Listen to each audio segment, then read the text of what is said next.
Welcome to On Record PR, where we go on record with industry leaders to discuss best practices for public relations strategies that drive business success.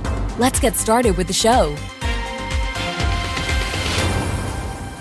Hi, everyone. I'm Caitlan McCafferty, a guest host of On Record PR and Director of Public Relations at Fury Rural Communications. In this episode, we're going on record with Harold Franklin. Harold is a partner at King Spalding, an international law firm with more than 1,200 lawyers and 22 offices globally. As a partner in the firm's nationally ranked product liability practice, Harold's national and cross-industry litigation and trial practice focuses on complex and high-stakes individual and mass tort product liability litigation in the automotive, life sciences, and consumer products industries. He represents foreign and domestic corporations in bet-the-company litigation and is a member of the Products Liability Advisory Council, comprised of the world's leading product manufacturers and the nation's top product liability defense counsel. Harold also serves as King Spalding's diversity chair. In this role, he leads the firm's diversity and inclusion programming and initiatives. A recognized civic leader, Harold is engaged heavily in pro bono and community service and has been, throughout his career, playing an important role in protecting civil liberties and providing access to justice. Serving on numerous national and local boards, he is currently regional vice chair of the Lawyers for Civil Rights Under Law and the Georgia Election Protection Georgia Legal Committee. Welcome, Harold.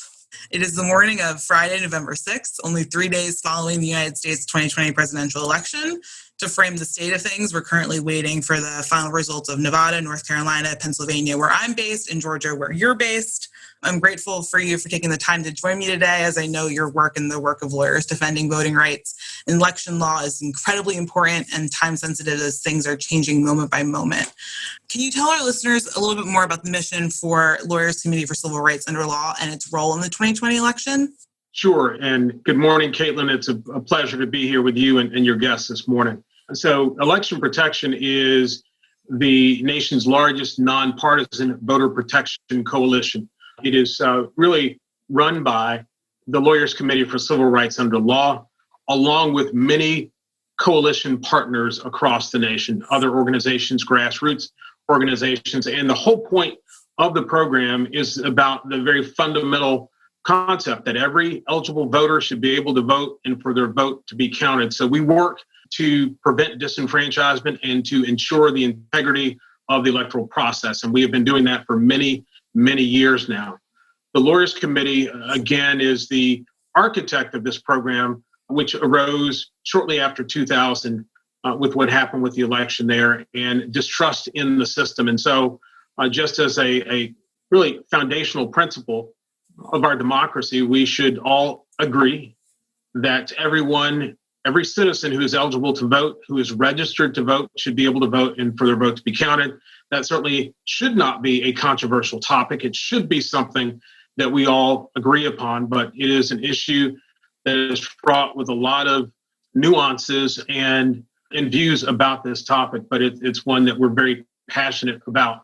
The Lawyers Committee was formed in 1963 at the behest of President Kennedy to involve the private bar, lawyers and law firms, et cetera, and in public service to involve them in important civil rights work that was happening back at that time. You've got to realize that this was before the Civil Rights Act of 1964, before the Voting Rights Act of 1965. And so there was a lot happening in the country, and the organization really convened lawyers across the country to become involved through pro bono service in this very important work for our democracy. So that's kind of how it came to be. Awesome. We're going to talk about pro bono a little bit later in the interview, but let's jump into what's been going on the last week. So as of this morning, what is the Lawyers Committee working on, and what do you anticipate that it will look like in the days and weeks to come? So just generally in terms of how we function each election cycle, the program is pretty robust. We have a hotline where lawyers are trained on the state-specific law and they answer questions for voters as they call in. And so we do that. We also have a field program that, of course, was different this year because of the pandemic and needing to observe those social distancing protocols and CDC protocols to keep everyone safe. And then we also have a litigation team. Those are the components of the program that we've had for many years. It's worked very well together. One of the key aspects of the program that has made it so successful, Caitlan, is the fact that we have built relationships with election officials where we work with them closely from the county level. Georgia has 159 counties, but we also work with the Secretary of State's office, and we work with them to ensure that we are able, as issues arise on Election Day and during the advanced voting period, to be able to resolve issues for voters in real time, whether that is calling election officials to resolve the issue, or ultimately, in some instances, it might result in litigation.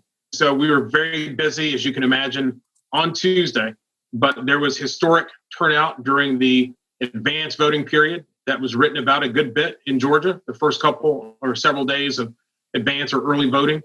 We also had historic turnout in terms of the use of absentee ballots and a lot of technical issues that affected that process that have been written about. I'm happy to discuss if you'd like. But since then, we have been most recently dealing with assisting voters who have questions about curing their ballots, their absentee ballots, their provisional ballots, because they will not count unless, for example, with the provisional ballots, unless what is missing from those ballots, the alleged deficiency in those ballots, unless that information is provided today, Friday, those votes will not count. And so there are a lot of questions about that, and we're assisting voters in that way. There are other issues that have been going on in Georgia.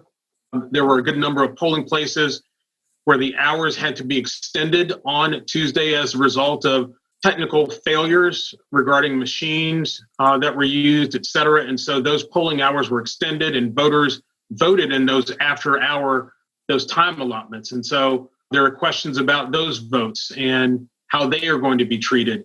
As you know, there have been ongoing efforts to process and count all the votes. In Georgia, you cannot start counting those absentee ballots until the end of Election Day. And so with the historic turnout, there is a great deal of work that has been done since the election in order to process and verify those absentee ballots that have been left in drop boxes or that have been mailed, et cetera.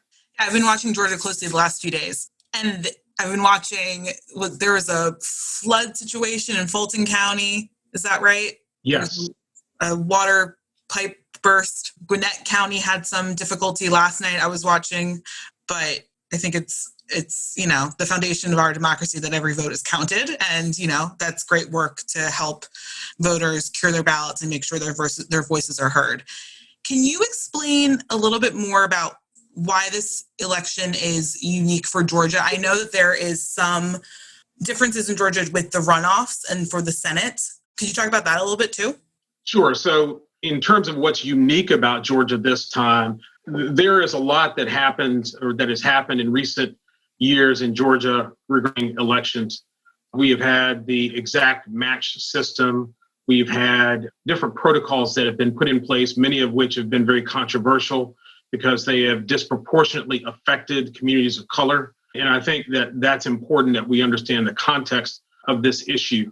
Voting rights in this country, it's certainly something that is just so incredibly important. And we know that the Voting Rights Act really made the difference in eliminating a lot of the vestiges of discrimination that affected the registration rate and those who participated.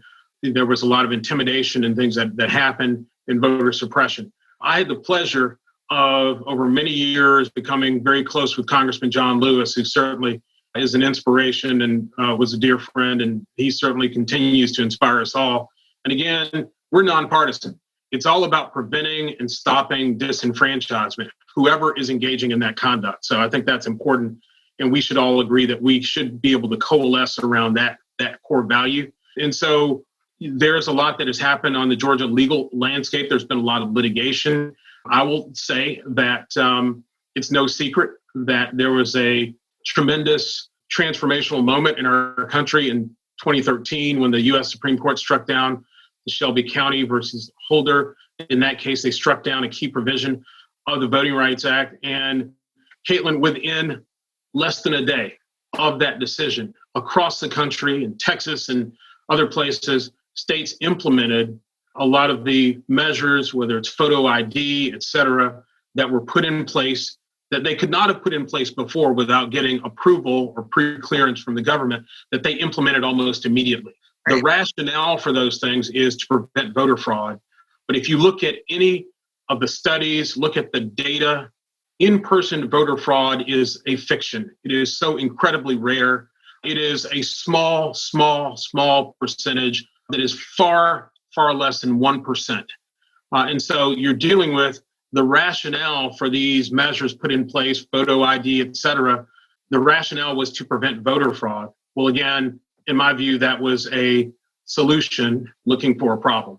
Right. And so as a result, these measures put in place have been shown to have a vastly disproportionate effect on African Americans, Latinx, Asian Americans, communities of color.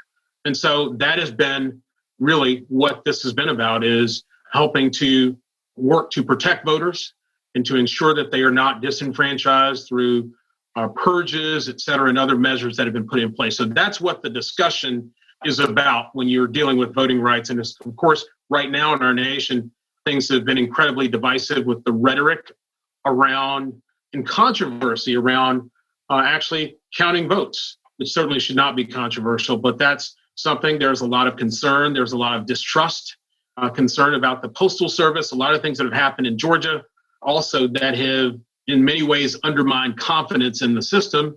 And we have had so many voters who requested absentee ballots who became concerned about the rhetoric and decided to come in and vote anyway and to cancel those ballots, or those who requested ballots and never received them, et cetera, as a result of some of the things that happened here in Georgia with a vendor that Georgia used in Arizona to help process absentee ballot requests. So there have been a lot of those things in the midst of a pandemic that have really complicated how elections are administered. So a lot happening, but in Georgia, as I'm sure you've heard, there are a lot of counties that are still processing and counting those absentee ballots, et cetera. And that process is one that is ongoing. There has been litigation here in Chatham County, for example, Savannah.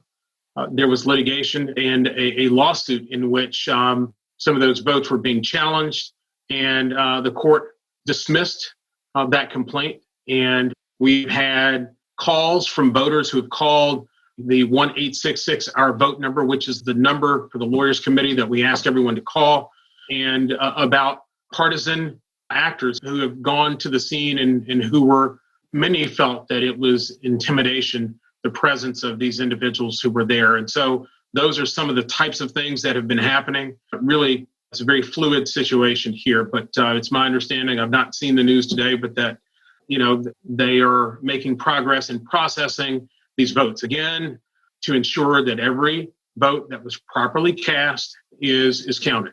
Absolutely. Is there a success story from the last few days that you can share with our listeners that represents what you hope to achieve through your work for voting rights? Well, there are a lot of success stories. There are as many of them as calls that we get. I think that we were able to resolve so many issues for voters on Election Day. We had just nationally so many more volunteers across the nation than we have ever had. But we get calls, with voters who are confused about their polling location, or voters calling because the polling location is not open or it's delayed in opening due to technical issues. We in Georgia had an issue involving the poll books that are used to check in voters and to encode the voter card. And some of those machines, it was countywide in Spalding County. And we heard accounts from other counties as well that they were affected because these poll books were programmed, we are told, the night before the election. And so those were some of the issues that we were able to contact the relevant election officials, to contact the Secretary of State's office, et cetera, and to be able to help get some of those issues resolved. As you probably have heard, in many of the affected areas, they had to extend polling hours. And so certainly that's something that's a success, so that voters are not deprived of the amount of time that they should be allotted to be able to cast a vote. We got those types of calls. We have gotten a lot of calls regarding the absentee ballot process and people who never got their absentee ballots, who requested them, that we were able to assist many of them. And certainly that we have stood ready to assist voters who maybe have encountered circumstances that are intimidating to them, that we're able to, because of those relationships with the county election officials, to be able to make those calls so that they could then reach out to the relevant precinct or polling place to resolve those issues. Those are all things that have been very, that have been success stories. And again, it's been tough. And I will say that we're pleased that we've been able to function the first time we've adapted to this pandemic, and we were able to have the program largely in a virtual format, except for the field program. So that's been a major success also, is adapting for these unprecedented times that we find ourselves in. And so that's been very rewarding for me as chair of Georgia Election Protection, the legal committee through the Lawyers Committee. It's a collaborative effort. We work with so many partners and other organizations. And so we were all able to work together to benefit and to protect Georgia voters on a nonpartisan basis. Yeah, the infrastructure this year has been really incredible to watch and, see these, lawyers and other people step up and try to help protect the vote.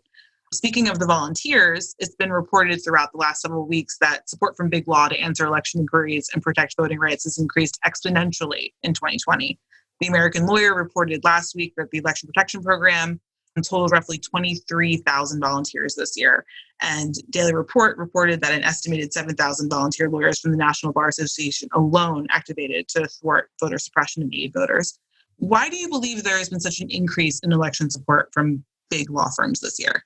Well, it's certainly a very positive sign. I think that there is a lot more awareness of the importance of engagement by the legal community. I think really, if you look at the legal profession and the role that we are supposed to have as lawyers in helping ensure the rule of law and the protection of civil liberties and civil rights, I think that there is an acknowledgement for many reasons. I think that we as a nation are a lot more aware, as we should be, of racial injustice in light of what we have seen with the murders of George Floyd and Breonna Taylor and so many others, that there is a heightened sense of awareness of the importance of engagement by the legal community, whether it's to deal with policing practices or criminal justice reform, or certainly in this environment in terms of voting. I think the pandemic has resulted in the need for and the interest in absentee voting so that voters could vote safely without having to be exposed to the virus. And I think that those things all combined, along with, unfortunately, the degree of skepticism and rhetoric that has not been productive in the national discourse about voter security and about the postal service, et cetera. And so I think it's my sense that the legal community realized that, voters needed our help, and they were willing to answer the call and really engage in pro bono service in a way like they never have before. So it's been very encouraging. And to your point, to go from 5,000 volunteers to 23,000 speaks to kind of where we are as a nation and the desire for engagement, which is driven partially by the negative environment that we have, but it's certainly a positive that there's been the kind of response that we've gotten.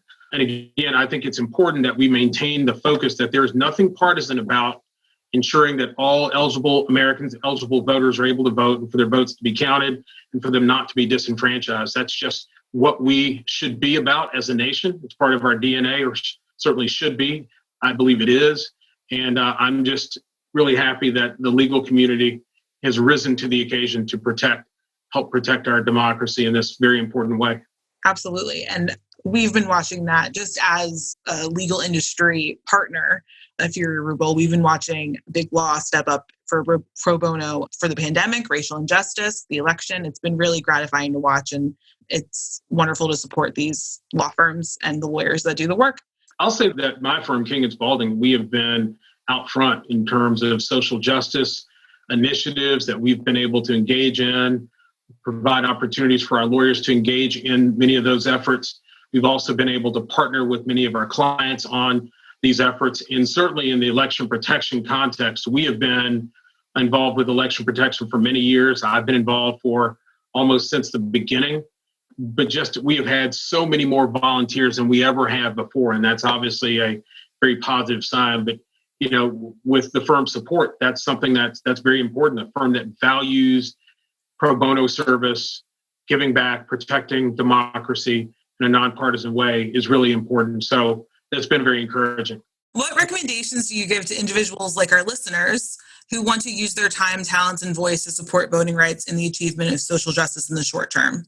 In the short term, I think just to be informed, just to understand these issues are not as simple as many would make them out to be. For example, people who say, what's the big deal with photo ID? Well, if you look at the actual data, you will then understand why the result of some of these measures, they do not justify the means. In other words, if you are seeking to prevent voter fraud, that is incredibly rare, but yet you are wiping out huge swaths of voters, tens of thousands of voters, and the data reflect that many of them, or that communities of color, are disproportionately affected.